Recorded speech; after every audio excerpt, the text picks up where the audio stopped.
공부도 우리가 또 주역이라고 해서 너무 동양 공부만 해도 안 돼요. 서양 역사도 알아야 됩니다. 우리가 전번에 세옹지마 이야기를 했었죠.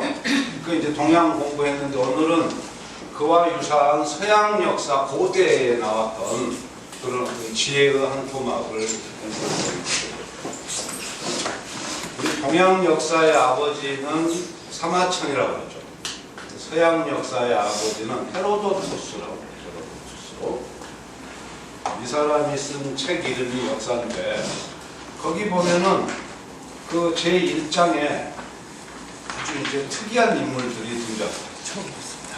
그래서 오늘 소개할 인물은 솔론과 크로이소스입니다.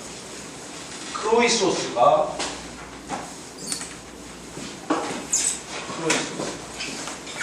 이게 그 시대의 위대한 왕이에요. 그러니까 지금 터키 쪽에 중근동 소아시아 쪽에 그쪽을 지배하던 위대한 왕인데 이게 리디아라는 나라입니다. 리비아는 아프리카에 있는 거죠. 지금 이게 시기적으로 BC 5, 600년대 이야기. 그러니까 모세가 BC 한 1400년 되고 예수가 AD 1세기라면 그 한 중간쯤 되는 거야, 이 사람. 그래서 이때 이제 크로이소스가 리디아라는 큰 제국을 세워가지고 여러 부족 그 나라들을 다 자기 발 아래 두고 거의 그 지역을 평정을 했어요. 그래서 이렇게 이제 권력과 부가 아주 하늘을 찌를 단계가 있죠. 그래서 크로이소스의 이름이 이제 이 지역 전 세계로 퍼져나가니까 그때 그리스의 솔론이라는 솔론, 이게 그리스의 7현 중에 한 사람입니다. 그리스의 초기 단계에 플라톤이라는 이제 전문화된 철학자 집단이 나오기 전에 지혜로운 사람 7명이 있는데 7현 중에 한 사람이 솔론, 대표적인 인물입니다. 솔론이 그리스의 헌법을 제정한 사람. 그래서 이 리디아의 크로이소스 대왕이 어마어마한 왕궁을 건설해가지고 그렇게 떵떵거리고 살고 있다, 이 소문을 듣고 솔론이 이 나라를 방문합니다. 그러니까 솔론이 온다는 것을 크로이소스도 알죠. 솔론은 그 시대의 당대의 현자고 이 사람은 당대의 왕이에요. 그러니까 헤로도토스 책의 이 크로이소스 대 솔론의 이 챕터는 뭐냐면 왕과 현자의 만남이라는 아주 그 재미있는 그런 장면을 지금 보여줍니다. 권력으로서 세계 최대가 된 자와 지혜로서 최대가 된 자가 지금 부딪히는 거죠.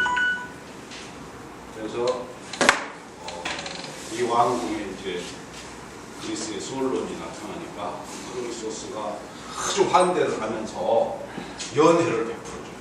진하게 연회를 베풀고 스위트룸을 제공해가지고 거기서 한 3박 4일 아주 휴양을 하게 하고 나서는 그리고 자기 시종을 시켜서 어디를 구경을 시켜줘요. 어디를 구경시켜주냐면 자기 보물 창고, 남한테는 쉽게 안 보여주고 또 거기를 따라가서 보니까 온 세상에 이 금은 보화는 거기 다 있는, 한 번도 보지 못한 금, 은, 상아, 호박 해가지고 그 모든 어마어마한 끝도 갖고 없는 이 보물 창고를 그거를 하루 종일 보고 딱 보고 나오니까 크로이소스가 솔론, 솔론, 이 세상에서 누가 제일 행복한 것 같은가? 이렇게. 이 사람의 내면 지금 뭐겠어요? 이 세상에서 나보다 더 행복한 놈이 없지 않겠느냐. 지금 이 말을 솔론이라는 시대의 가장 지혜로운 자의 입을 통해서 듣고 싶은 거예요. 솔론이 탁 들으니까 얘가 하수네. 얘는 지금 어떻게 권력을 잡았는지는 모르지만 이런 질문을 던지는 자는 언젠가 권력을 잃을 가능성이 큰 자죠. 그래서 절대 이럴 때 그 왕들의 귀에 듣기 좋은 말을 하겠어요, 안 하겠어요? 절대 안 하죠. 그러면서 이 솔론이 크로이서스 질문에 이렇게 대답해요. 지금 크로이서스가 던진 질문은 이 세상에서 누가 가장 행복한가 이거예요. 그랬더니 솔론이 대뜸 한다는 소리가 그거야 우리 아테네 홍길동이죠. 아테네 홍길동이가 텔로스라는 인물인데 텔로스. 그러니까 왕이 딱 충격을 먹은 거죠. 분명히 저자가 자기를 이야기를 해줘야 되는데 그래서 그럼 그 사람 왜 그렇게 행복한가? 화를 낼 수는 없잖아요. 왕 처음에. 그러니까 솔론이 시치미를 대고 하는 말이 텔로스는 일단 좋은 나라에서 태어났고 일본이 그거예요. 아테네는 여기는 민주국가입니다. 유일하게 그 시대에 왕정이 아닌 민주적으로 서로 간에 투표를 해서 나라를 이끌어가는 그런 독특한 우리 지금 지구상의 민주정의 시작이 여기잖아요. 텔로스는 좋은 나라에 태어났고 그 다음에 자식들을 잘 낳아서 훌륭히 잘 자라고 있고 무슨 권력과 부에 관한 이야기는 한마디도 안 하는 거죠. 그리고 세 번째는 그 텔로스가 죽음이 아주 훌륭했지요. 어떻게 죽었느냐 그러니까 아테네가 적국과 싸울 때 용감히 싸우다가 전사를 했다. 전사를 해서 우리 아테네 사람들이 그 사람을 국비로 국장을 지내줬지 않나. 이 사람이 제일 행복하다는 거예요. 텔로스가. 딱 이 세 가지입니다. 아무것도 없어요. 돈이 많다, 권력이 하늘을 찌른다, 뭐 이런 거. 좋은 나라에 태어났고 지금 우리나라보다 더 좋은지 어떤지는 모르겠어요. 우리도 지금 그 이상 가는 자유는 누린다고 생각하는데 좋은 나라에 태어났고 자식 잘 낳아서 훌륭히 자라고 있고 그리고 죽을 때 훌륭하게 죽었고 딱 이 세 가지. 그러니까 왕이 속으로 화가 나지만은 꼭 참고 그래? 그러면은 넘버 2는 누굴까? 이제 기대를 거기다 걸고 또 물어보는 거예요. 그랬더니 또 솔론이 먼 산을 쳐다보면서 하는 말이 두 번째는 아르고스의 김선달이 쌍둥이가 아닐까? 김선달이 쌍둥이가 이름이 뭐냐면요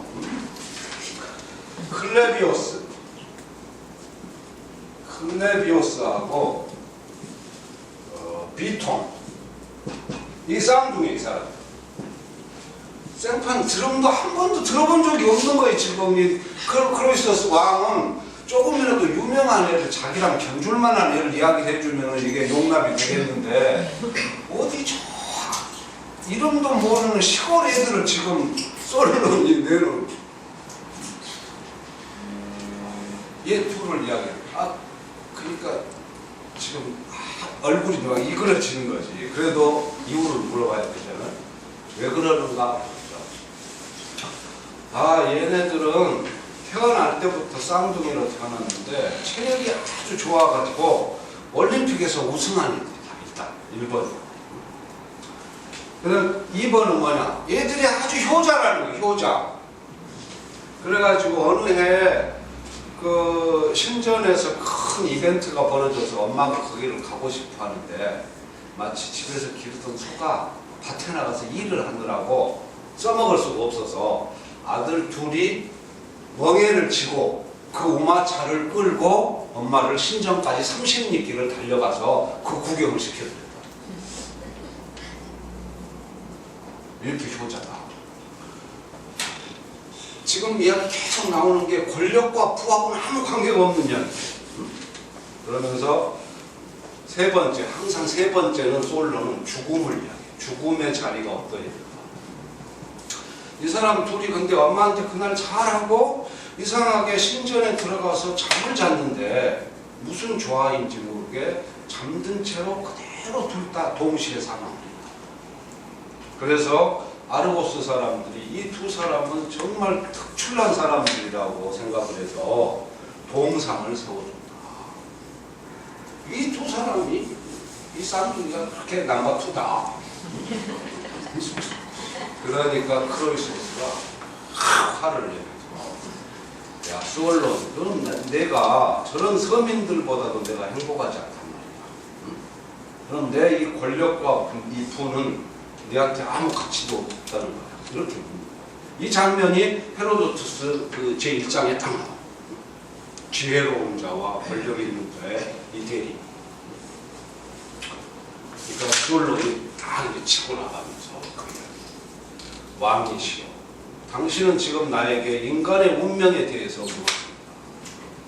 그러나 인간의 운명이라는 것은 우연한 것이고 변화무쌍한 것이다. 누가 언제 뭐가 될지 아무도 모릅니다. 그래서 당신이 지금 막대한 부와 권력을 가지고 있다는 것은 나도 알겠지만 당신의 끝이 어떻게 되는지를 보지 않고서는 당신이 제일 행복한지 어떤지를 나는 알았어요. 인생은 끝을 가봐야 아는 거예요. 딱 이 예리한 한마디를 남기고 딱 돌았어요. 여기서 둘 관계가 딱 쫑나는 거죠. 여기가 이제 크로이소스 제1장. 여기서 이제 딱 크로이소스 이야기가 한번 끝나요. 그래서 지금 전번에 우리가 세옹지마 이야기 했었죠. 솔론하고 세옹지마의 세옹은 똑같은 사람. 인생을 긴 안목으로 보는 거죠. 지금 권력을 가졌다고 해서 그 사람이 영원히 행복할지 어떨지는 몰라요. 우리나라에도 얼마 전까지 나라의 최고 권좌에 앉아있다가 지금 가장 밑바닥에 가 있는 사람들이 또 많아요. 권력의 2인자, 3인자 뭐 줄줄이 추풍 낙엽이 돼서 지금 어디죠 구치소 근처에 헤매고 있는 사람들도 많습니다.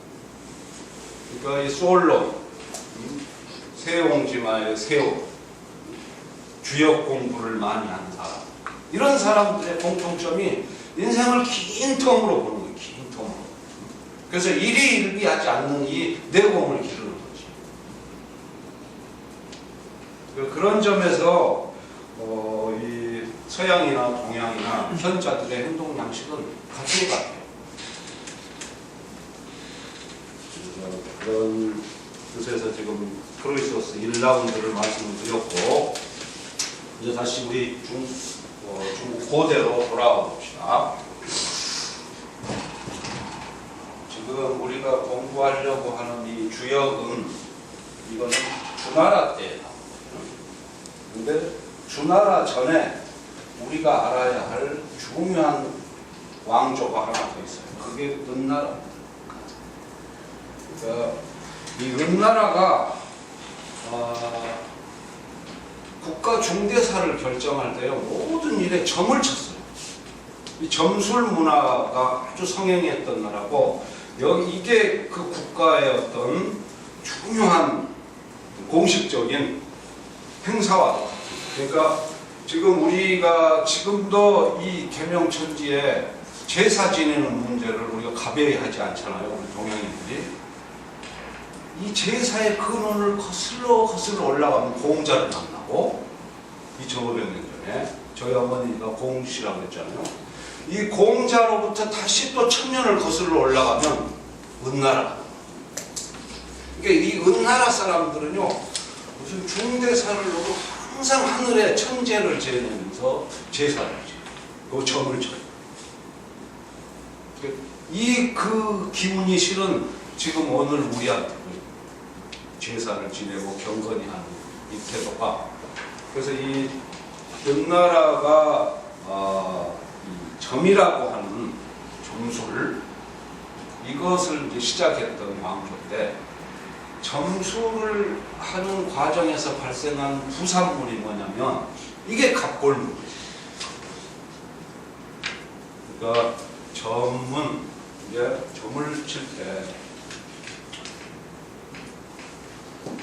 이 글자가 뭔 글자죠? 전복자. 전복자 글자를 갑골문에 어떻게 써져 있냐면요. 갑골문에 이렇게 써져 있거나 아니면 180도 돌려가지고 이렇게 그려져 있어요. 그림이죠. 이게 글자 이전의 상태입니다. 요거는 글자 이전의 상태고 이건 나중에 글자가 된 거예요. 요게 거북이 등딱지에 이렇게 그려져 있어요. 이게 뭐냐면 거북을 불 위에다 놓고 이렇게 이제 불에 태우잖아요. 그러면 그 소리가 이게 이제 문자의 형태와 소리 두 가지를 따져야 되는데 소리가 부 이렇게 옛날 집들을 보면 그래서 이걸 우리는 복이라고 읽지만 중국 고대에서는 발음교가 이게 부예요. 부. 얘가 열을 받아가지고 터지려고 터질 때 부하고 터진다는 거지. 그러면서 글자가 일로 갈리거나 일로 갈리는 모양. 이게 이제 어떤 조짐입니다. 여기서 이게 시작을 하는 거예요. 고대 문자가. 이제 이게 이 시작이 하은주인데 제가 주역에 들어가기 전까지 이 인간은 왜 점을 치는 건가? 점을 칠 때의 심리 상태는 대체 뭔가? 이런 어떤 문화 인류학적인 측면에서 이야기를 좀 상세히 좀 하고 들어가는 거예요. 그래야 우리가 주역을 보는 관점도 좀 명확히 할 수가 있고, 그래서 그러니까 점을 칠 때 거기다가 뭐라고 글자 몇 개를 새기고, 이걸 불에 굽는 겁니다. 옆에 그리던 이 그림 같은 상형, 이게 나중에 점점 이제 정리되면서 글자가 나요. 방금처럼. 그러니까 갑골문이라는 것은 한문의 지금 기원이거든요. 그러니까 이 한문이라고 하는 이 글자가 제사를 지내면서 발생합니다. 제사. 그리고 이 종족은 한족이 아니고 동이족이었다는 이야기도 제가 전에 한번 했죠. 그러니까 동이족들은 지금 우리하고는 어느 정도 그 100% 같은 동이족인지 아닌지는 알 수는 없어요. 그렇지만 근본 줄기는 그 사람들은 한족은 아니라는 거죠. 그러니까 중국에 있던 동이족은 한문을 만들고 한반도에 있던 동이족은 한글을 만들고, 근데 우리 이 DNA 안에는 뭔가 문자 창조에 관한 어떤 대단한 DNA가 있는 것 같아요. 그래서 일단은 이제 중국의 이 왕조가 삼국 시대가 하은주가 이렇게 있어요. 우리가 공부하려는 주역이 여기서 나옵니다. 주나라 주자. 근데 이 은나라 여기서 이게 점술이 나왔다는 거죠. 그리고 이것과 이것은 뭔가 모종의 관련이 있어요. 그래서 지금 주역을 다 점술서로 보고 해석하는 부류들이 많잖아요. 이 뿌리가 여기서. 그러면 과연 정말로 이 연결의 고리는 어디에 있느냐, 그걸 한번 찾아볼게요. 제가 이 부분에 좀 관심이 많아가지고 뒤졌더니 이런 결론을 얻을 수 있었어요. 은나라에서 갑골문을 가지고 점을 칠 때 그 점을 치는 방식은요, 틀이 딱 정해져 있어요. 갑골문은 그러니까 누가 재미로 뭐를 하는 게 아니에요. 이거는 은나라 왕실의 공식 문서입니다. 그때 왕이 행했던 중대한 사건들이 이런 형태의 기록으로 남아있습니다. 그래서 갑골문이라는 게 그렇게 해서 은어 이제 잊어버리고 세월이 3000년이 지났는데 1890년대에 갑자기 땅속에서 뼈 조각이 나오기 시작합니다. 뼈 조각. 이 큰 뼈 조각들이.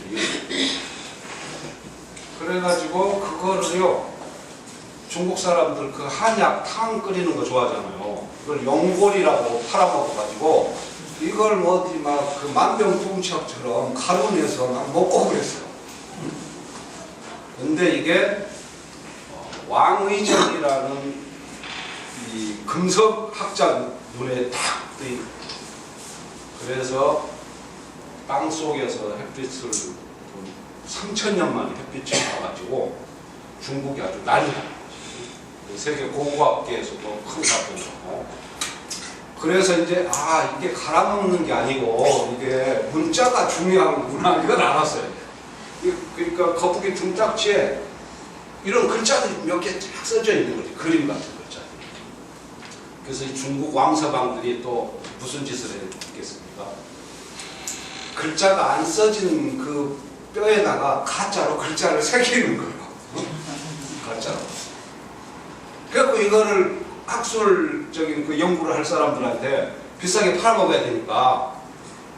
그래서요, 이 갑골문 연구가 한때 완전히 방향이 엉뚱한 데로 가버렸어요. 위조 문서가 끼어듭니다. 그런 우여곡절을 겪으면서 갑골문 연구가 시작이 됐는데, 결국 이 갑골문의 중요성은 한자의 기원이라. 그리고 거기에 고대 은나라 왕조가 실제했다는 것. 그리고 그 사람들이 점술 문화가 어떤 문화의 핵심이었다는 것. 중대한 몇 가지 사람들이 나옵니다. 그래서 이 사람들이 점을 칠 때 어떻게 치냐면 그 거북이 등딱지에다가 이렇게 이제 글자를 새겨요. 이 한문의 원형을 갑자 복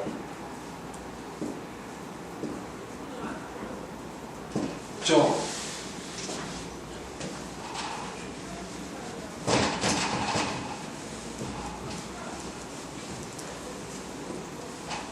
이게 공식처럼 이런 네 글자가 딱 등장해요. 갑자 복정, 무술 복정, 임계 복정. 그럼 이 말의 뜻이 뭐겠어요? 이 네 마디의 의미를 확정하는 데까지요. 중국에서 학자들의 이 논문이 수백 개가 쏟아져 가지고 자기들끼리 수십 년 논쟁 끝에 지금 나온 결론. 우리는 지금 간단히 한마디 하지만 갑자일에 이게 날짜를 말합니다. 왕의 명령으로 지금 갑자일에 이게 거북의 뼈를 태운다는 거예요. 거북의 뼈를 태운다. 무한 복자. 거북의 뼈를 태우면서 하늘에 점괘를 묻습니다. 이 정자가 여기 지금 정숙씨 계시죠? 정희씨, 희정씨, 이 정자 우리나라에서 정자 많이 쓰잖아요. 이 연원이 여기까지 올라가요. 아주 이 정자가 역사가 유구한 글자. 함부로 쓰는 글자가 아니었죠. 그러니까 이게 원래의 뜻은 점친다는 거예요. 점친다. 하늘에 점괘를 묻는다.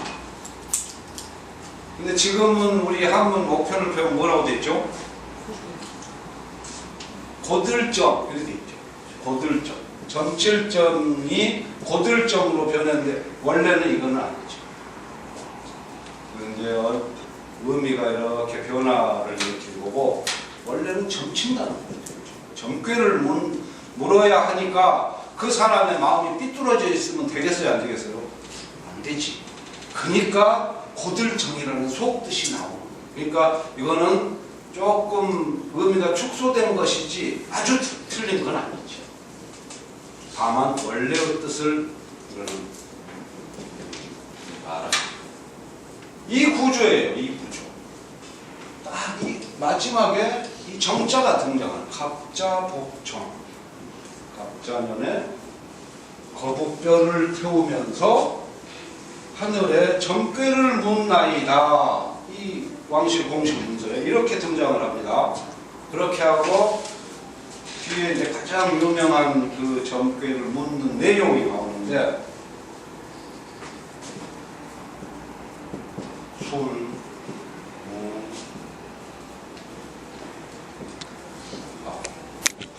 이게 열을 순자예요.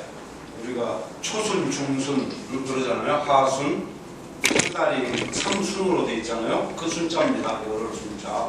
순, 열흘 동안 아무런 화가 없겠나이까.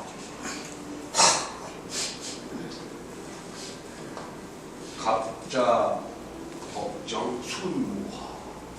이게 유명한 각골문에 가장 많이 등장하는 공식이에요. 그러다 보니까 은나라 때는요, 거의 한 300년 동안 매달 한 달에 3번이 되는 거죠. 열흘에 한 번씩 이 점을 쳤습니다. 국가 공식 행사에.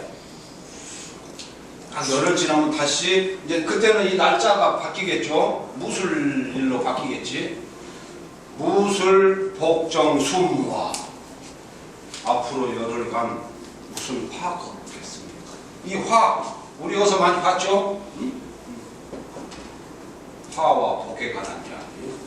그때부터 인간은 어떤 제약, 어떻게 제약을 늘어날까, 이런 거를 지금 하늘입니다. 그래서 이걸 지우면 이제 핵심되는 공식은 딱 이 글자 이거 4개. 근데 이 정자가 주역 첫머리에 딱 나타나요. 주역 공부를 조금이라도 해보신 분들은 알 거예요. 이게 어디에 나타나죠? 주역의 제일 처음에 나오는 괴가 건괴, 하늘천. 이 건괴의 괴사가 뭐죠? 건괴의 괴사. 여기 주역 공부하신 분들 좀 있으신 것 같은데, 주역에서 가장 유명한 말 중에 하나, 가장 널리 쓰이는 말 중에 원형이죠. 원형.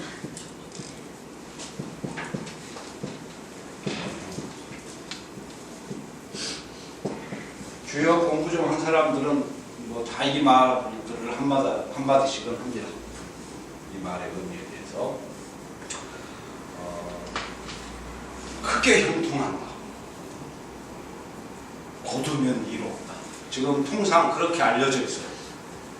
크게 형통하고 거두면 이롭다. 그래서 이것이 봄이요, 이게 여름이고, 가을이고, 겨울이고, 이게 씨앗을 뿌린 거고, 성장한 거고, 결실이고, 수확이고, 뭐 여기에 대한 과잉 해석이 엄청 많아요. 여기에 딱 등장합니다.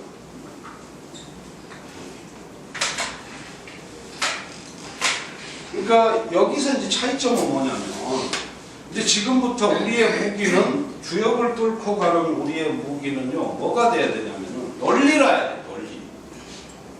주역은 아주 비논리의 극치예요. 이거는 논리적인 어떤 연결의 고리가 깨진 파편 같은 것들이 무수히 섞여 있어요. 지금 주역 공부를 하는 사람들은 이 지점을 무시하고 이거를 그냥 그대로 순수하게 보존된 거로 착각하고 하는데, 절대 그게 아닙니다. 주역을 깊이 들어가면 들어갈수록 이거는 비논리적이고 논리의 어떤 연결이 깨진 파편 조각들이 모여 있다는 것을 알 수 있습니다. 그래서 주역을 공부해서 지성적인 의미에서 뭔가 한 자락이라도 얻으려면 우리가 논리를 가운데 딱 세워놓고 치고 들어가요. 그렇지 않으면 이게 그 신비주의 속에 빠져가지고 다 뒤죽박죽돼요. 긴 것은 기고 아닌 것은 아닌, 딱 이제 각을 세워야 돼. 이거는 그러니까 은나라 방식이고, 이거는 주나라 방식. 이거는 논리가 연결이 되지. 갑자일에 거북의 등껍질을 태우면서 점을 친다. 문장이 딱 맞아떨어지잖아. 원형이장은 이건 전혀 논리적인 연결이야. 이 글자들이 대체 어떻게 해서 이 조합을 이루었는지 이것을 논리적으로 설명하는 사람이 하나도 없어요. 이 논리가 안 되다 보니까 공자 주기가 나서가지고 이걸 막 과장해서, 과잉해서. 지금 주역의 95%는요 과잉 해석의 사고입니다. 그래서 저는 은나라의 문화의 핵심은 이 정입니다. 정.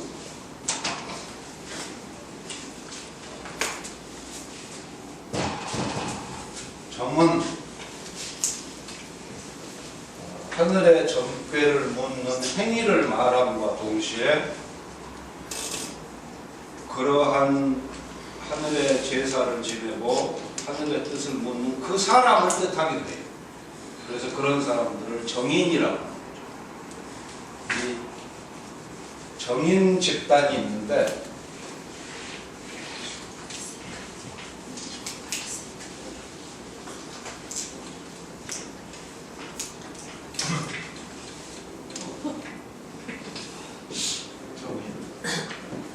이 정인들은 그러니까 뭐냐면 이 사람들은 그 시대에 아주 뛰어난 철학자요, 주술사요, 애언자요, 그리고 왕의 고문입니다. 아주 위대한 존재들이고 신성한 존재들. 이 사람들이 문자를 창조한 사람.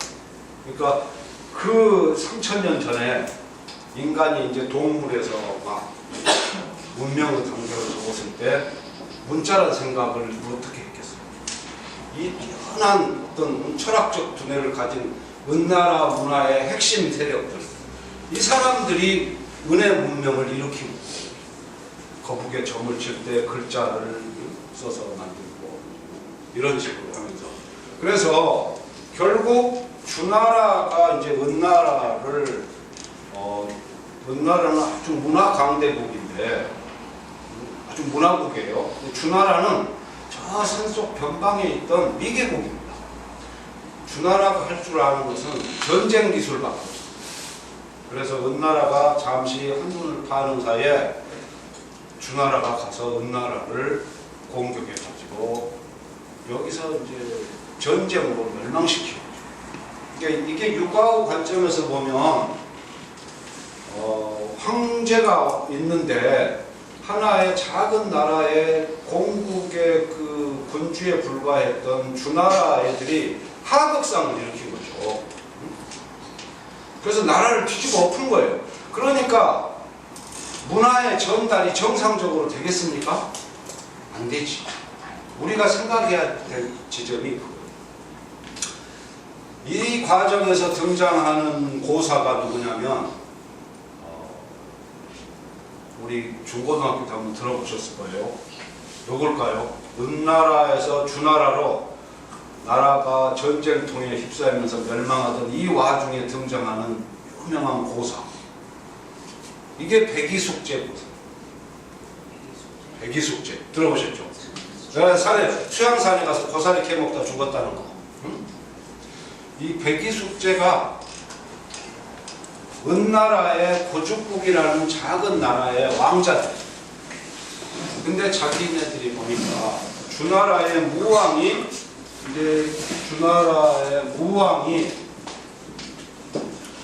은나라의 우리 전번에 봤던 은의 마지막 라스트 엠퍼러가 주예요.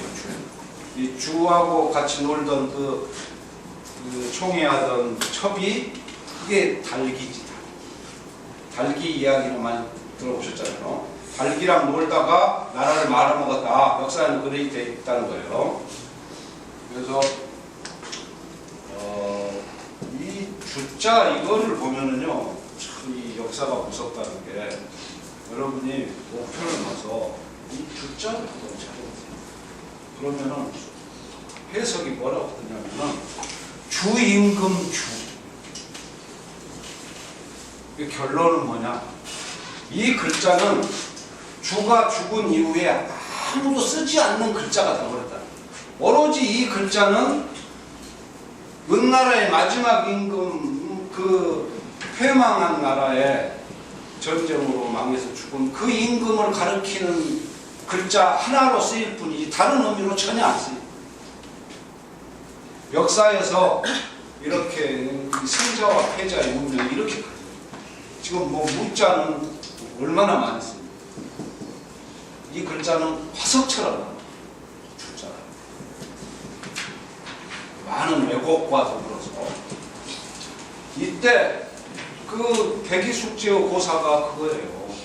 백이숙제가 아주 그 충직한, 은나라의 충직한 그런 아주 충신들인데, 자기가 보니까 자기하고 레벨이 같은 이 무왕이, 무왕이 가서 왕을 찬탈해가지고 나라를 뒤집어 엎은 거야. 그래서 무왕의 말고삐를 잡고 백이숙제가 이거는 불가하다, 이건 하극상이다, 그렇게 외치다가 수양산에 들어가서 구살이 묻어 죽은 거죠. 그러니까 이게 뜻하는 것은 뭐냐면, 결국 주나라가 은나라를 침공해서 멸망은 시켰지만 문화적인 이 거대한 차이를 극복을 못했다. 그러니까 정상적인 문화의 전수 과정이 전혀 이루어지지 않고 이게 비정상적으로 그 나라를 멸망시키다 보니까 은나라의 핵심인 이 정인들의 이 작업, 위대한 철학적이고 어떤 애언적이기도 하면서 주술적인 고대 세계의 핵심되는 이 문화의 정수가 연결이 안 돼버립니다. 그러니까 주나라 사람들은 나라를 세워서 먹긴 먹었는데 권력을, 이 정인들 정자가 너무 그리운 거예요. 이 문화의 핵심을 놓칠 수는 없어. 이것을 아는 채는 해야 돼. 그래서 갖다 쓴 겁니다. 그래서 원형이정하고 갖다가 여기다 쓰긴 썼는데 이것을 논리적으로 맥락을 연결을 못 시킨 그 파편이 제가 보기에는 주역체 첫 장에 나타나는 이상한 문장이에요. 이거는 실은 어찌 보면 주역의 굉장히 환부이기도 하고 주역 공부를 많이 하면서 고민했던 사람들의 그런 막바지 문제이기도 한데, 여러분들도 이 문제를 알으셔야 돼요. 그래야 앞으로 우리가 주역을 어떻게 공부할지에 가속이 나오기 때문에, 그래서 제가 이 이야기를 드리겠습니다. 일단 기본 원형이정에 대한 해석은, 종래의 해석은 뭐냐면 이걸 둘로 가릅니다. 그래서 크게 형통한다, 앞달다, 곧으면 이롭다, 이렇게 보는 게 종래의 해석이었어요. 근데 저는 그렇게 해석 안 합니다. 저는 이 전체를 한 문장으로 봐요. 어떻게 해석을 하냐면, 크게 통해야 이롭고 올바르다, 이렇게 해석해요.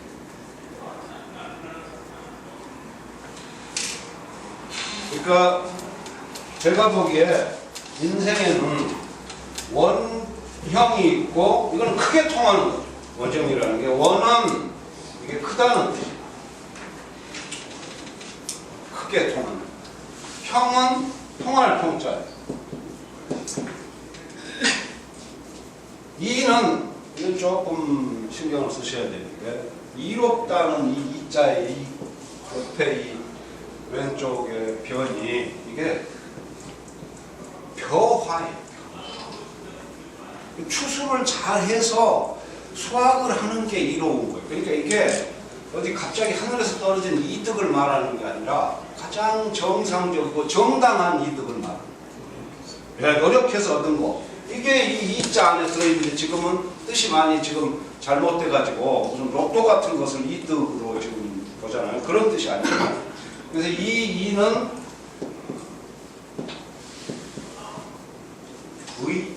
적절하다, 시의 적절하다, 이 의자, 이 원래 이 뜻이에요. 그 다음에 이 정은 다를 정. 그래서 제가 보기에는 인생에는 이 원형이 있는 것 같고, 그리고 이와 반대되는 소형이 있는 거예요. 소형. 그래서 크게 통해야 이게 끝까지 이롭고 바르지, 이게 작게 통하는 거. 소형. 이게 소형이에요. 소형. 크로이소스든 뭐 세옹의 아들이 가서 말을 한 마리를 다시 가져오든 뭔가 작게 통하는 거, 그런 거. 이거는 끝에 가서 안 좋은 거예요. 그걸 경계한 말로 풀어야 이 의미가 저는 더 살아요. 소형이라는 것은 결국 지 혼자만 통하는 거죠. 원형이라는 것은 온 세상 사람들하고 같이 통하는 거예요. 그러니까 소형은 남하고 안 통할 거예요. 저는 의미를 그렇게 봐야 된다고 생각하고, 이제 이 소형보다 더 나쁜 게 뭐냐면 이게 형하고 통하는 거예요. 형하고 통하면은, 형하고 통한 사람들이 우리 저번 정부에 있었죠. 그래서 형하고 통하면은 결국 어디를 가게 되죠? 교도소로 가게 돼요. 그러니까 원래 이 원형이정이라는 말 안에 가장 넓게 생각을 해보면 만사형통이라는 이런 의미가 들어있잖아요. 만사가 형통. 이 의미를 지금 철학적으로 좀 격상시켜서 이렇게 푸는 거예요, 주요 학자들이. 근데 이 만사형통이, 이 형이 이렇게 가는 사람들이 있었다 이겁니다. 그래서 결국은 이 사람들이 구치소 가고 교도소 가서 거기서 죄값을 다 치는 거죠.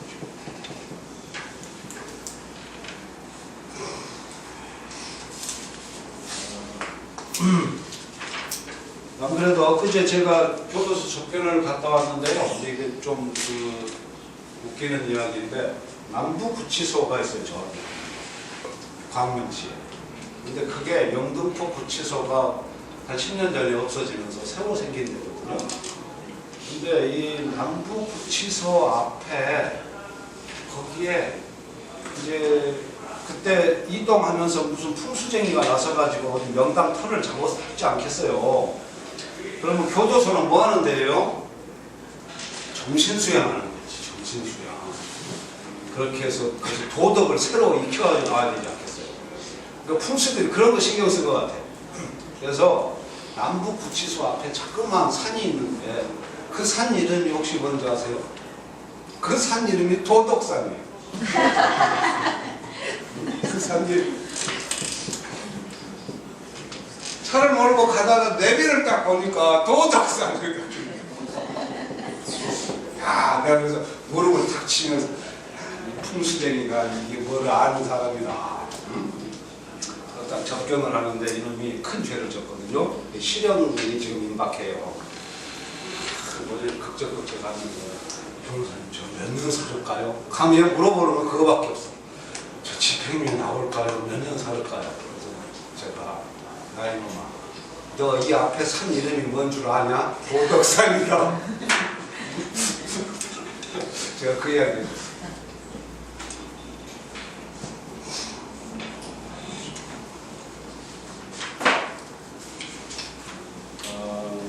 지금 여기까지만 잠깐 하면 그 갑골문을 정자, 지금 우리는 형자 막 공부 하나 했습니다. 원형이정 중에서 형자 하나 한 거예요. 정자를 조금 살펴봐야 되는데 이 정자가 제일 중요한 겁니다. 이게 아무튼 은나라 문명 그러면은 이 정자를 생각하셔야 돼요. 하늘과 통하는 어떤 그런 철학적이고 시적이고 어떤 고대의 높은 정신적인 상태가 이 정자 안에 다 어려 있는 거예요. 그래서 지금 우리나라의 정숙이 정의가 그렇게 많은 이유도 이 글자의 위력이 책까지 뻗치는 거예요. 좀 변형됐지만, 그러니까 지금 정숙이나 정의는 뭐냐면 고대의 샤먼과도 같은 존재예요.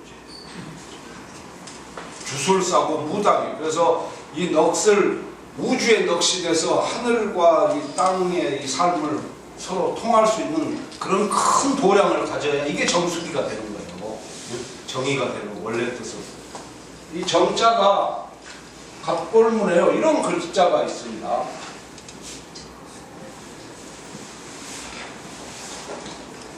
이렇게 새겨졌어요. 그 거북이 등딱지에 보면. 이게 이제 변화를 가면서 세월이 흐르면서 이제 순화됩니다. 글자가 처음에 딱 이렇게 등장해요. 여러분이 나중에 이제 갑골 볼 기회가 있으면 딱 봐보세요. 거북이 등딱지에 가장 많은 글자가 이 글자. 이게 또 변해서 조개패처럼 이렇게 딱 변하고 점을 보는 점, 이 복자 이걸 딱 하나 붙여요. 그래서 점자. 이게 하늘과 땅을 잇는 위대한 조. 자기 마음을 피워. 순수한 근원의 상태로 돌아간 위대하고 신선한 존재. 여기서부터 우리 동양 문화는요 다 시작하는 거예요. 근데 지금 우리가 이 정인에 대한 이해가 너무 빈약해요. 그래서 제가 특별히 이 정인, 이 부분을 조금 강의를 하는데 좀 쉬었다 할게요. 제가 이 주역을 읽어보니까요, 저도 나름 공부를 열심히 한다고 하는 사람인데 제가 알아먹을 수 없는 말이 가득해요. 알아먹을 수 없는 정도가 아니라 원리의 연결이 깨져 있는 것. 그리고 이게 전혀 맥락이 닿지 않는 것. 황당무계한 이런 게 다 섞여 있는 거예요. 그러면 제가 그러는데 일반인들이 그걸 책을 볼 때 어떻게 알겠어요? 알 수가 없지. 그래서 제가 그거를 솔직히 아주 내 주역이라는 책을 놓고 내 자신한테 정직하게 물어봤어. 내가 이걸 진짜 아는 거냐? 이 고대 이 책의 정체는 대체 뭐냐? 그래서 이제 이걸 파고들기 시작한 거죠. 그랬더니 아까와 같은 문화 전달 과정이 정상적이지 않았다는 것을 알게 돼요. 그러니까 문화 전달 과정이 비정상적이다 보니까 문나라의 문화의 정수가 전달이 안 됐잖아요. 근데 문화의 정수인 이 정인 이것은 놓칠 수가 없는 거지. 주나라는 미개국이니까 뭔가 아는 체를 해야 되잖아요. 그래서 갖다 쓴 거예요. 원형이 정하고. 근데 연결을. 그러니까 이렇게 맥락이 안 닿다 보면은 사람이 뭐를 하게 되냐면요. 과잉 해석을 하게 돼요. 과잉 해석. 이게 문제입니다. 모르면은 그냥 나 모릅니다. 이러면 되는데 안 그렇거든, 사람이. 자꾸 아는 체를 하는 거예요. 무슨 책을 해석을 할 때 해석은 두 가지가 있습니다. 과소 해석이 있고 과잉 해석이 있어요. 과소 해석은 다만 좀 못 미쳤다 뿐이 해로울 건 하나도 없어요. 왜곡시키지 않으니까. 과잉 해석은 위험한 거예요. 이거는 방향이 왜곡되잖아요. 그래서 지금 주역의 많은 문제가 이 과잉 해석의 문제 아니에요. 대한민국에서 주역 공부하는 사람의 98%가 지금 이 길로 가고 있어요. 잘못된 그 고대의 어떤 문화의 핵심이 전달이 안 된 이 정황에 대한 이해가 없는 거예요. 그래서 보면은 이게 우리가 그거를 정확히 아는 사람들은 그 전달하는 말이 어려워요, 쉬워요? 쉽죠. 할아버지가 손자를 앉혀놓고 인생의 지혜를 전달할 때 어려운 말 써요? 하나 안 쓰지. 옛날 이야기로 살살 풀어주잖아요. 옛날에 저게 이런 일이 있었는데 뭐 이렇게 해가지고 하는데 대학 교수가 강의실에서 강의를 하면 이게 어려워요, 쉬워요? 어렵지. 왜? 지가 모르니까. 지가 모르니까 이게 잘못 모르는 게 들통나잖아요. 이 들통이 안 나려고 그러는 거예요. 더 어렵게 해버리는 거지. 질문 못하게 하려고. 이런 일이 고대 은나라, 주나라의 역사의 이 격변기 때 이게 발생한 거예요. 문명의 전달 과정이 정상적으로 되지 않는다는 이 의미가 중대한 거죠.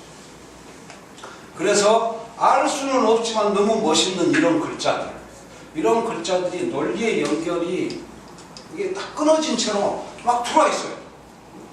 근데 지금 주역 공부하는 사람들은 이걸 자기들이 모른다고 절대 안 합니다. 다 막 아는 것처럼 가버려. 과잉 해석을 해가지고. 그러니까 주역이라는 책이 배려는. 저는 안 그럽니다. 저는 몰라요. 오늘 분명히 선언합니다. I don't know. 응? 저는 몰라. 모르는데 그 사람들하고 저하고 차이는 뭐냐면 저는 제가 모른다고 말을 하는데 모른다는 걸 알아 저는. 그 사람들은 자기들이 모른다는 것을 몰라. 그리고 아는 것처럼 막 하거든.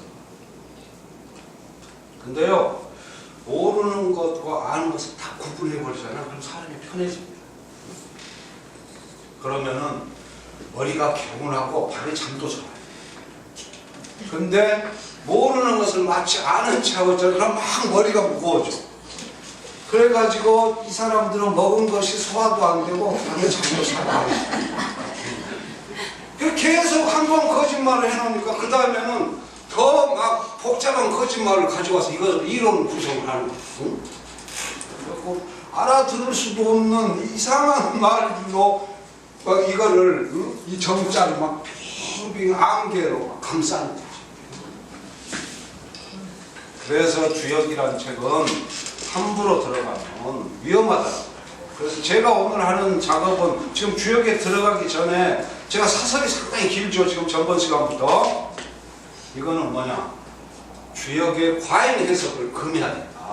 이 이야기를 하고 싶어서. 지금 주역 공부 학자들 중에 양심을 걸고 이 말을 하는 사람들이 없어요. 이게 잘못된 거지.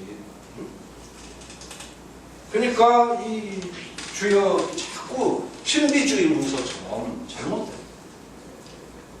그 점을 여러분들이 명확하게 이해해 달라는 뜻에서 제가 이 말씀을 드리는 거고, 실은 그러니까 주역이 어려울 이유가 없는 겁니다. 어려운 거는 뭔가 잘못된 거예요. 그러니까 여러분이 주역을 앞으로 보시다가도 어려운데 다 부딪히잖아요. 그러면 그때 무기를 뭘 세우시라고요? 원리를 세우시라고. 원리를 포기해버리면 안 돼요. 그건 학문하는 사람이 아니에요. 공부의 뜻은 뭐냐면, 공부라는 것은 첫째, 뭔가를 논리적으로 이해할 수가 있어요. 논리적으로. 그 다음 두 번째, 이 논리적인 이해가 쌓여서 사물에 대한 객관적인 통찰이 생겨야 돼요. 그리고 셋째가 중요한데, 셋째는 뭐냐면 이게 점검 가능성이 있어요. 다시 그것을 어떤 상황에서도 재현이 될 수 있는지 말지가 그것을 점검 가능성이 있어야 이게 학문으로서 틀이 나오는 거지. 오늘은 맞는데 내일은 틀려. 또 오전에는 맞았는데 오후에는 틀려. 이거는 학문으로서 가치가 없는 거예요. 원래 주역이라는 것은 우주의 어떤 이치를 공부하는 것이지 애매모호함을 공부하는 것도 아니고 신비주의를 공부하는 것도 아니고, 그러니까 그런 것을 제거하기 위해서 제가 자꾸 모른다는 이야기를 하는 거예요. 모르는 것은 분명히 모르고 그렇게 정리를 해야 돼요. 그래서 주역의 신비주의를 우리가 깨야 되고, 딱 잘못해서 글로 들어가면 이것은 공부가 아니라 요행수가 됩니다. 괜히 시간 버리고 정력 버리고 이 머리가 깨는 게 공부인데 그렇게 가면 머리가 망쳐요. 지금 주역 공부한다는 사람들 그 써놓은 책이라든가 인터뷰한 대담들을 보면은 이 사람들이 머리가 깨인 사람들인지 아니면 머리가 망친 사람들인지 알 수 없어요. 지혜와 어리석음이 막 한 덩어리가 돼가지고 뒤섞여서 같이 따라. 그래서 잠이 안 오지. 그래서 전번 시간에도 슬쩍 이야기했지만 우리 조상들 중에도요, 주역 공부 잘못하다가 그래서 이게 과부하가 걸립니다. 비논리적인 문서를 이거를 논리를 안 세우고 막 그 따라가다가 이거 엉켜서 하면 이게 사람이 잠이 오겠어요? 그래서 주역 공부하다 몸 버려서 그렇게 평생 죽을 때까지 치료했던 그런 우리 이조 시대 선조들이 많아요. 주역 공부. 그래서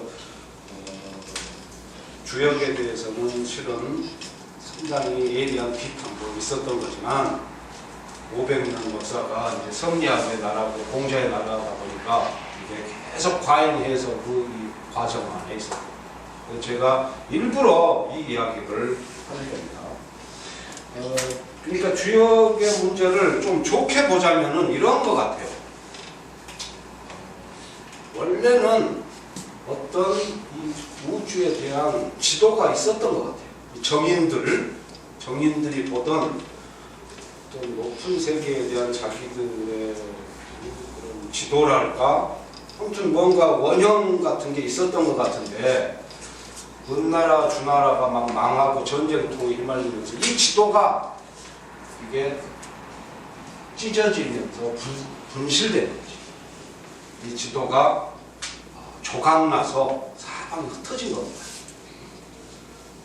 그래서 나중에 주나라가 다시 건국을 했는데 뭔가 문화의 그 틀은 갖춰야 되잖아요. 그러니까 이 조각난 지도들을 막 갖다 끼워 맞춘 거예요. 그리고 그거를 밤중에 지도인 줄 알고 보고 막 찾아가는 형도. 이게 지금 잘못된 주역 공부고 원형이정이라는 이 글자의 탄생도 저는 그런 과정의 일부라고. 맥락이 닿지 않고 뭔가 중요한 파편들은 박혀 있는데 맥락이 닿지 않는 거. 그 이유는 뭐냐? 그거는 어떤 역사의 중대한 한 시기에 와해된 게 있었기 때문에 그렇게 이해를 하시면 될 것 같고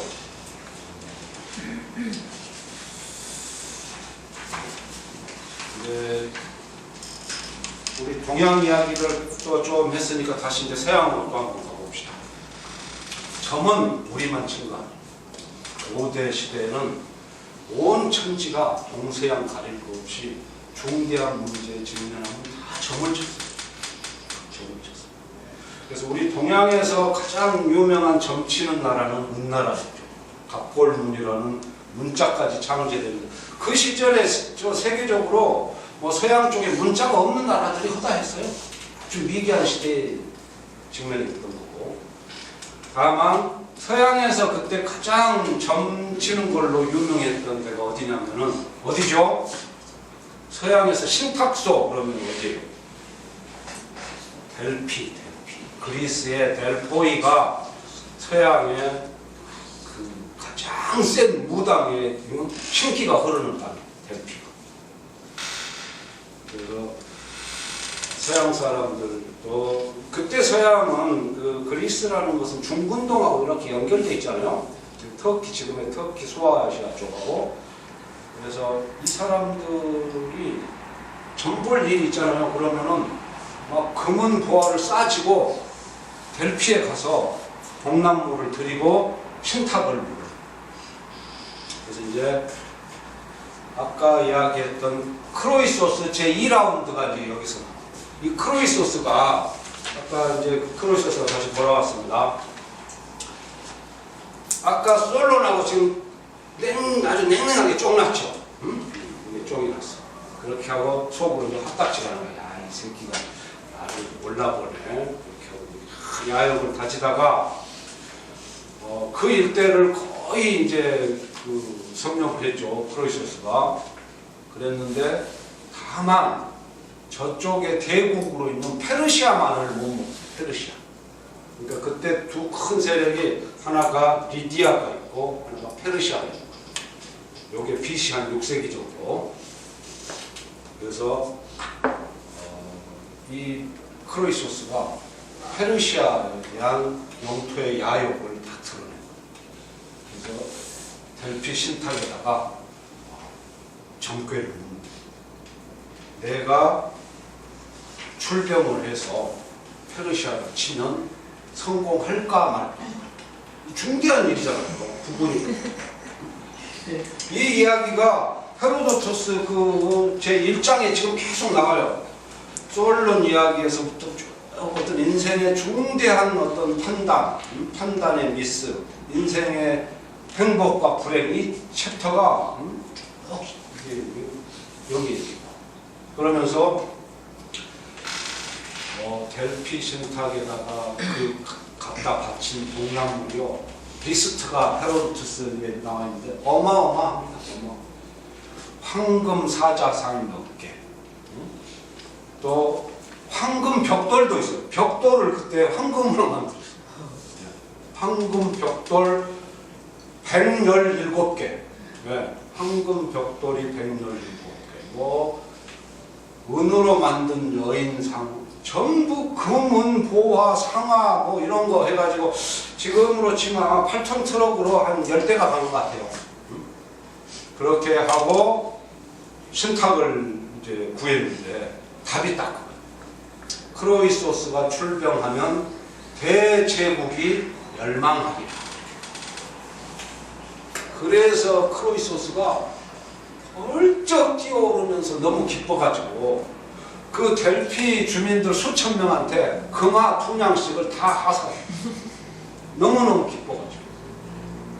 그렇게 하고 드디어 이제 그 철천지 원수인 페르시아만을 멸하고 나면 완전히 그 중근동을 다 먹는 거지. 크로이소스. 또 출병을 해서 전쟁이 시작됐습니다. 누가 이겼겠습니까? 크로이소스가 이겼을까요? 졌을까요? 여기서 망한 거예요. 크로이소스가 전쟁을 쳤어요. 그래서 이 전쟁에 진 것을 놓고 그러면 이 신탁이 맞은 거냐 틀린 거냐? 맞은 거예요? 틀린 거예요? 신탁은 절대 틀리지 않았어요. 헤로도투스가 그렇게 써요. 신탁은 대제국이 멸망한다고 했지 이게 누구의 제국이란 말은 하지 않았다. 그러니까 여기서 크로이소스가 실수를 했다는 거죠. 한 단계 더 나가서 그 다음 단계의 신탁을 다시 구해야 되는데 마음이 조급하다 보니까 이 사람은 착각을 하고, 그러니까 분명히 신탁은 진실을 말하는 거죠. 한 제국이 멸망했잖아요. 근데 그 제국이 나의 제국일지 미쳐요. 헤로도투스가 정색을 하고 씁니다. 이 신탁은 절대 틀린 것이 아니다. 이 신탁은 진실을 말합니다. 다만 크로이소스가 지가 잘못 이해를 합니다. 이런 게 신탁이에요. 신탁은 항상 애매모호합니다. 그 의미를 알려면 굉장히 자기가 거기에 근접해야 돼. 자기 아전인수격의 해석을 하는 자는 휘말립니다. 그렇게 해가지고 이제 생으로 포로로 잡혔어요. 산채. 키로스가 이 새끼 까불고 있어. 내 나라를 넘봐. 야, 잘 묶어서 저 장작더미를 산처럼 쌓아라.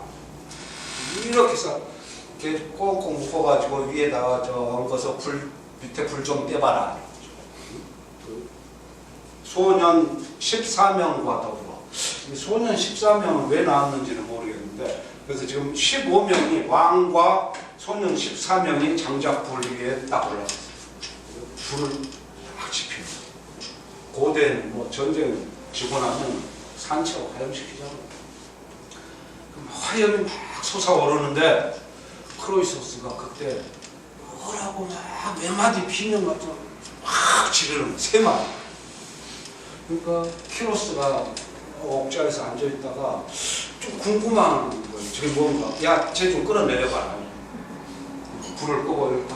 너 아까 뭐라 그랬냐? 제가 솔론이라는 이름을 3번 불렀습니다. 거기서 솔론 이렇게 3번을 불렀어요. 솔론은 아테네의 현인인데 네가 왜 솔론의 이름을 다 부르느냐. 그러니까 자기 그 솔론과 만났던 그 이야기. 내가 솔론한테 인간의 행복에 대해서 물었더니 솔론이 나한테 인간의 행복은 우연과 변화무쌍한 것이라서 끝을 가봐야 안다고 하길래 내가 그 새끼를 비웃어주고 냉담하게 보냈는데 지금 내가 산채로 불에 태워지게 하니 그 솔론의 말이 나한테 너무 다가와. 그 말을 듣고 크로이소스가 지도 찔리는 저 키로스가. 야, 크로이소스는 한때 이 어마어마한 권력을 누리던 왕인데 저 사람이 일이 되는데 나라고 별 수 있겠는가? 그러면서 끌어내려가지고 나에 다시 목욕 좀 시켜가지고 술 한잔 따라주고 달래서 나중에요 크로이소스를 키로스가 궁정 고문으로 써요.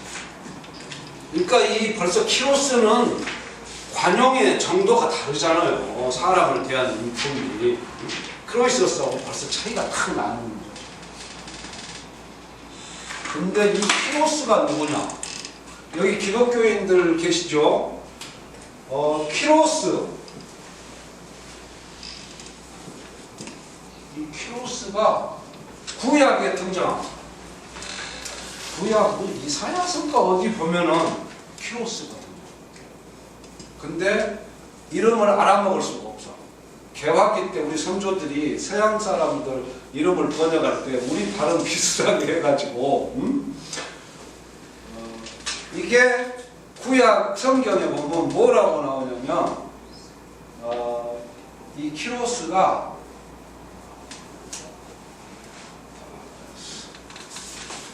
키로스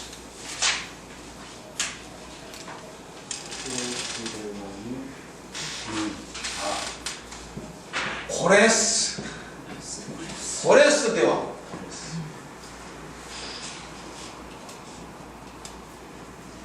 오늘 변화가 상당히 심하죠. 고레스. 그러니까 이 고레스 대왕이요 이렇게 해서 리디아를 멸망시키고 한 10년 있다 마지막으로 진격한 데거든요. 신바빌론이에요. 이게 BC 540년대 이야기예요. 신바빌로니아를 가서 마지막 멸망시키고 그리고 그 중군동을 완전히 평정하면서 페르시아 제국의 기초를 닦는 거예요. 그래서 이 키로스가 대왕이에요. 페르시아 제국의 건설자. 근데 이때 이 신바빌로니아를 멸망시키면서 바빌로니아에 묶여왔던 모든 노예들을 다 풀어줬어요. 이 노예들 중에 누가 있었겠어요? 유대인들이 있었죠. 구약에 나오는 이유가 뭐겠습니까? 유대인들이 힘이 없어가지고 맨날 얻어맞는 거예요. 응? BC 14세기 때는 이집트에 끌려가서 얻어맞다가 모세가 있어서 풀려났었죠. 또 한 7, 800년 있다가는 바빌로니아로 또 끌려간 거지.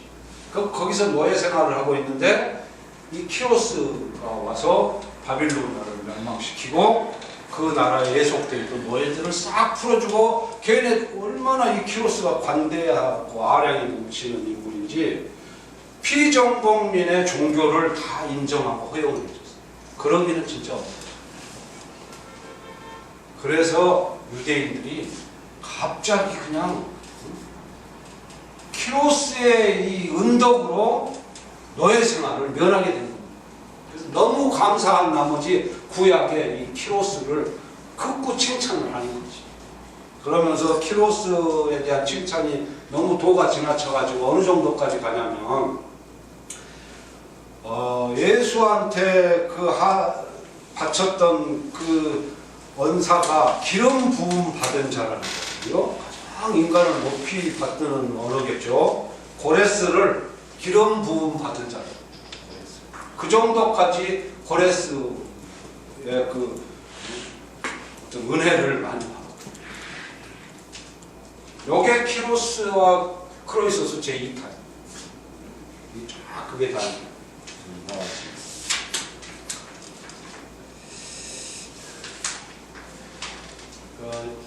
결론은 다시 세옹으로 돌아가는 거예요. 세옹의 그 이야기처럼 다시 인생의 큰 어떤 흐름을 긴 호흡으로 보고 경검항동하지 않는 이 삶의 지혜, 이거를 익히는 거죠.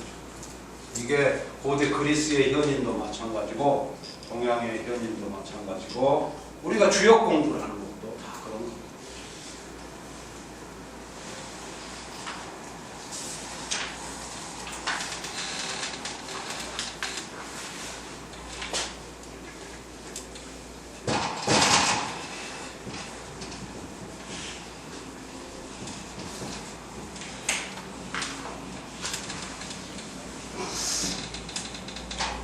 점술 문화의 원조인데 점술, 점 이제 점으로 들어가죠.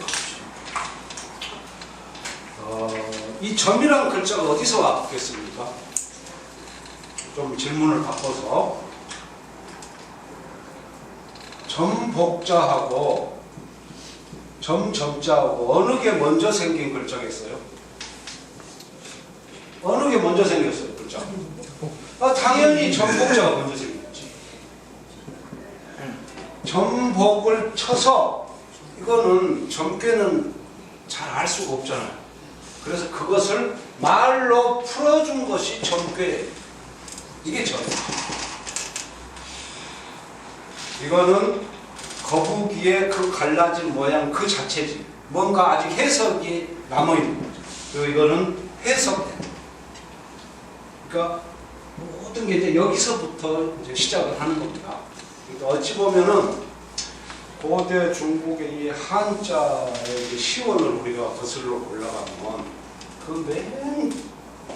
그 발원지에서 만나는 글자가 중국의 모든 한문, 우리 동이족이 만들었다고 하는 모든 한문의 시원은 하늘과 관련, 제사 지내고 신탁을 구하고 하늘의 뜻을 묻는 여기서부터 시작합니다.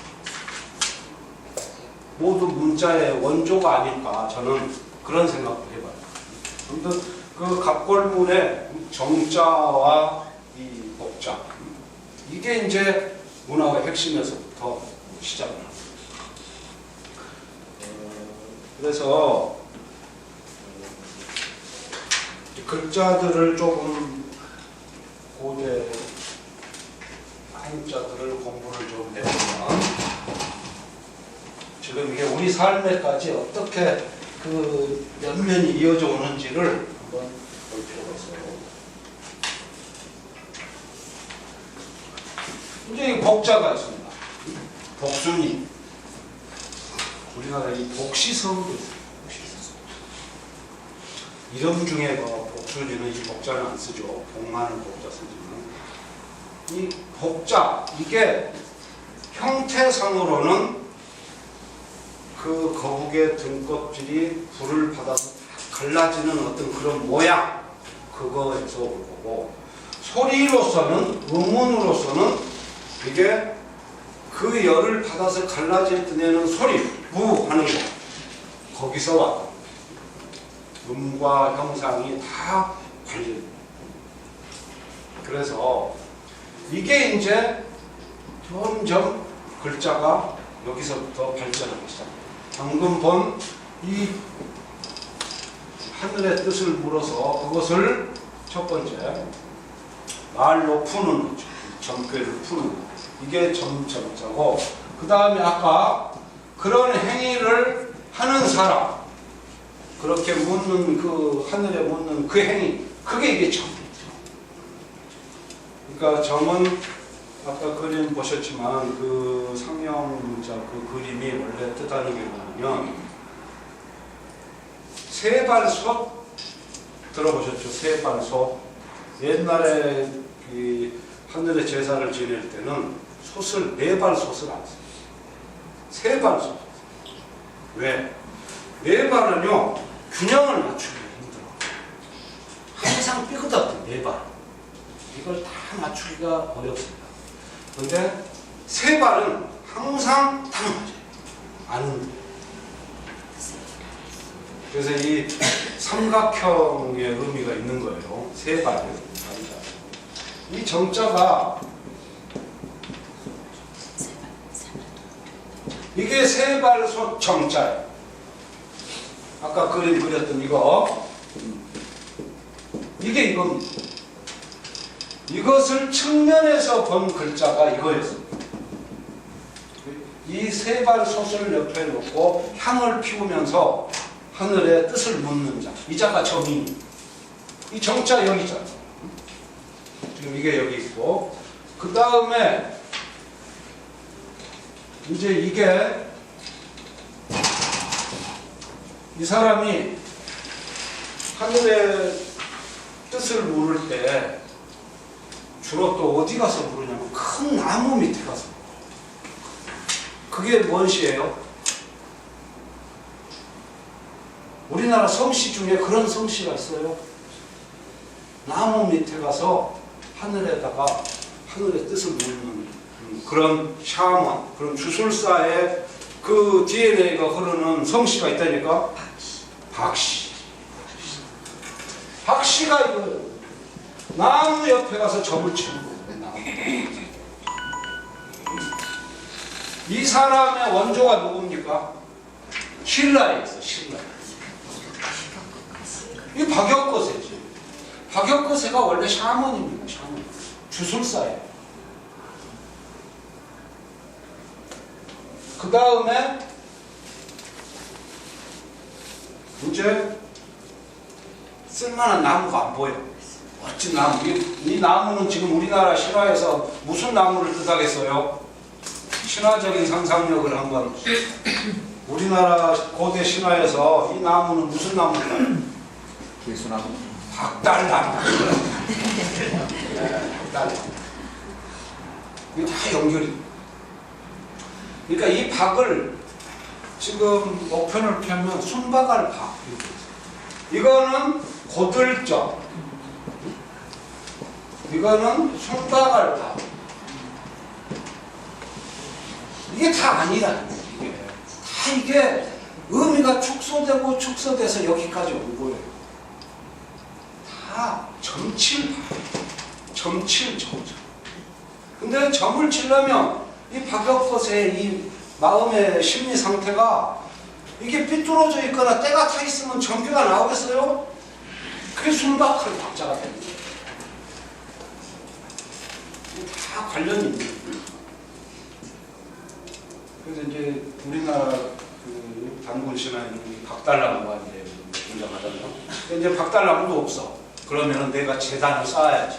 뭐로 재단을 쌓아요? 흙으로.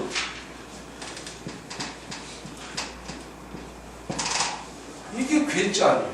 괴짜. 우리 주역이 바로 이 괴짜 8괴 64권. 그러니까 괴가 이 점수라고 관련이 없을 수 없지. 원래 이 괴라는 말의 뜻은요. 우리 중고등학교 때 선생님이 그 수업 부자 교재로 궤도라는 거 있었죠. 그걸 괴짜부터. 뭔가 이게 괴가 이 허공 중에 걸려 있는 거. 그래서 그 괴를 우리가 해독하는 이제 공부를 한다는 거예요. 하늘에 걸려있는 괴. 이거 다 점칠 괴짜예요. 점괴 괴짜. 이런 식으로 어떤 삶 안에 점의 문제가 그렇게 들어있는 거예요. 그래서 이것이 이제 우리 주역의 그 8개 64개 하는 건데 결국 우리 주역 공부는 결국 우리나라의 점술 문화를 이해하지 않고는 그 진상을 알 수 없는 이해를 하시고 이제 여기서 그럼 서양 역사만 공부할 게 아니라 이제 우리 역사를 잠깐 공부를 하고 넘어갈게요. 박역거세 이야기입니다. 이상하게 이 고구려하고 백제 쪽은 좀 이게 별로 잘 없어요. 신라는 아주 이제 뚜렷합니다. 그래서 신라 왕들 이름을 보면 신라 초대 왕이 박혁거세, 박씨죠. 이게 주술사, 샤먼이고 이 사람이 예언자고 하늘의 뜻을 묻는 주술사. 고대 사회는요, 동양, 서양 뭐 가릴 것 없이 다 주술사와 샤먼들이 초기에 권력을 다 잡았어요. 하늘의 권력을 잡아오는 거죠. 그러다가 혁거세가 있고 두 번째가 이게 이제 이 사람이 직책이 뭐냐면 거서가예요. 거서가. 박혁거세 거서가. 두 번째가 차차웅.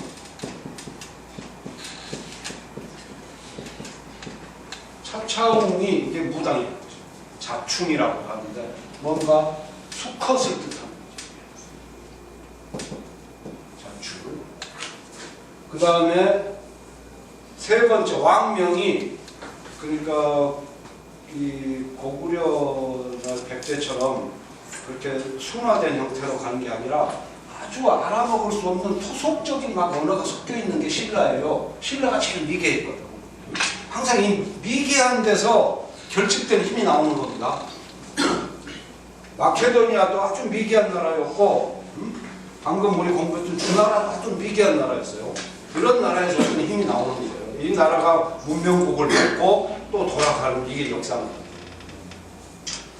그 다음에 세 번째 왕의 이름들이 이제 이렇게 이 사람이 1대, 요게 2대 3 몇 대까지 가요. 이 차차옹이라는 게. 그러니까 남의 차차옹, 무슨 차차옹이 이렇게 있는 거죠. 그 다음에 이사금이 있어요. 이사금. 이 존재가 재밌죠. 이사금. 이사금을 이게 한문이겠어요? 한글이겠어요? 써진 것은 한문이나 속에 들어있는 것은 한글. 그러니까 이때는 우리가 문자가 없었잖아요. 한글이 없다 보니까 우리 한글의 뜻을 교묘하게 한문을 빌려다가 이렇게 쓰는 거예요. 조상들이. 이사금이라는 것은 뭐냐면 이거는 있었다는 거예요. 있었어. 이은 거. 뭐를 이어? 금을 이었어. 이 금이 뭐냐? 이게 감이에요. 감. 이 금이 이게 감이. 감이가제. 감이가제. 이 신을 감이라고. 감이. 이 신을 뜻하는 이 감이가. 신은 위대한 것이고 큰 것이잖아요. 그래서 항상 크다는 것에 대해서는 고마, 우리 한국인들이 쓰는 옛날 용어, 고마나루, 이 곰나루잖아요. 넓고 큰 거, 위대한 거, 신적인 거, 그건 다 감이고 고마고 감이에요. 그래서 이 중에 이 감이가 하나가 일본으로 가서 이게 신이 된 거지. 어원이 다 같은 겁니다. 지금 공주가 옛날에 웅주였잖아요. 이 웅이 곰이잖아요. 그래서 단군 신화가 올라가면 곰이 나타나. 곰이 감이지. 다 신들이.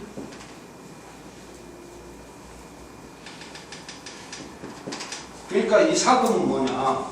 이 신을 이은 자예요. 신을 이은 자. 그래서 이것을 계승자라고 번역해요. 그러니까 결론은 여기서 여기까지는 다 무당이고 샤먼이고 주술사고 제사장, 하늘의 권력을 가지고 행위를 했던 거예요. 그리고 이렇게 해서 16대가 끝나고 17대가 돼서 드디어 마립간이 등장합니다. 마립간은 이제 이게 현실 정치의 이제 왕입니다. 마립간. 그리고 마립간이 몇 번 가다가 이제 드디어 왕이 나옵니다. 왕이라는 이게 지상의 권력을 가진 이 위에는 하늘의 권력을 가진 이 사람들은 주술사고 제사장이고 이 사람들은 칼을 듭니다. 그래서 딱 이 마립칸에서부터 나오면은 성씨가 박혁거세는 사라지고 이때 무슨 성씨가 등장하겠어요? 무슨 성씨겠어요? 현실 권력을 가지려면 뭐를 쥐어야 되겠습니까? 칼을 쥐어야 돼. 칼은 뭐로 만들죠? 금속으로 만들잖아요. 김씨가 여기서 등장하는 거예요. 김씨가 17대 딱. 이전에는 김씨들은 안 나와요. 김씨의 본업은 뭐냐? 본업이 뭐겠어요? 대장장이지. 대장장이가 무서운 거예요. 그래서 이때는 이 사람의 인지가 어리숙하니까 주술사가 나서가지고 막 하늘이 어떻고 사기를 치면서 민중들을 혼을 빼가지고 지가 왕노릇을 하는 거예요. 귀갑에 불을 구워서 하늘의 계시가, 지금도 그런 놈들 있잖아요. 어디 가면. 그래가지고 막 그 돈을 빼먹고 이 조직을 흔들면서, 그런데 세월이 흐르니까 이게 허당이라는 걸 아는 거지. 이거 가짜구나. 그래서 대장장이들이 칼을 만들어. 철기 문화를 쥔 자가 진정한 왕이 돼. 이게 우리나라 역사가 이 박씨에서 김씨로 바뀌었다는 거. 이 글자 두 개 안에 이렇게 많은 이야기가 들어있어요. 여기 지금 박씨, 김씨들 계시죠? 이 조상들의 이 삶이 이렇게 처절했어요. 서로 지키려고 사기치고 뺏으려고 칼 갈고 굴려오고.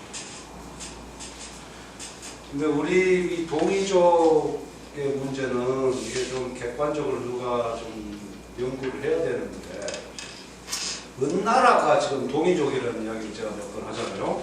은나라 시조 이름이 설입니다. 설. 근데 이 사람 이름을 이렇게 써요.